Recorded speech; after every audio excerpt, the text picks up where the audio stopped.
ఒక ఊళ్ళో ఒక వ్యాపారి ఉండేవాడు. అతడి వద్ద ఒక గాడిద ఉండేది. ఆ వ్యాపారి గాడిద మీద సరుకులు తీసుకెళ్ళి పక్క ఊళ్ళో అమ్మేవాడు. అతడు తన గాడిదను చాలా ప్రేమగా చూసుకునేవాడు. ఒకరోజు సరుకుల అమ్మకం పూర్తయ్యాక గాడిదను తీసుకొని వ్యాపారి నడుచుకుంటూ వస్తుండగా హఠాత్తుగా గాడిద ఒక గోతిలో పడిపోతుంది.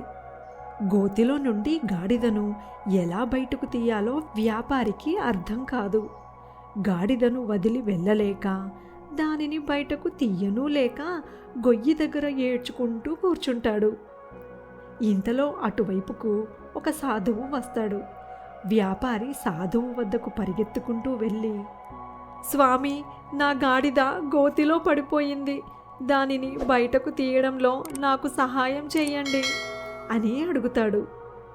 ఆ గాడిదను మనం గోతిలో నుండి బయటకు లాగలేము. నువ్వు దాని గురించి ఆలోచించకుండా ఇంటికి వెళ్ళు అని అంటాడు సాధువు.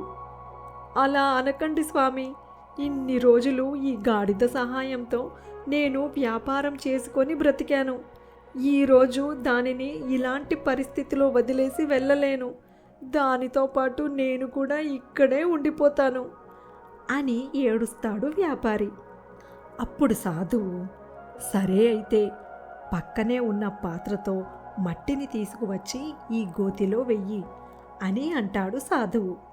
అలా చేస్తే మట్టిలో ఊపిరాడక నా గాడిద చనిపోతుంది స్వామి, ఆ పని నేను చేయలేను అని అంటాడు వ్యాపారి. నేను నిన్ను మట్టి గోతిలో వెయ్యమన్నాను, నా మాట మీద నమ్మకం ఉంచి మట్టి వెయ్యి అని అంటాడు సాధువు.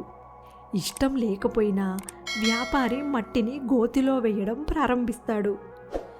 వ్యాపారి కొద్దిగా మట్టి వేయగానే గాడిద వచ్చి ఆ మట్టి మీద నిలబడుతుంది. ఇలాగే మట్టి వేస్తుంటే గాడిద గోతిలో నుండి బయటికి రాగలదని వ్యాపారికి అర్థమవుతుంది.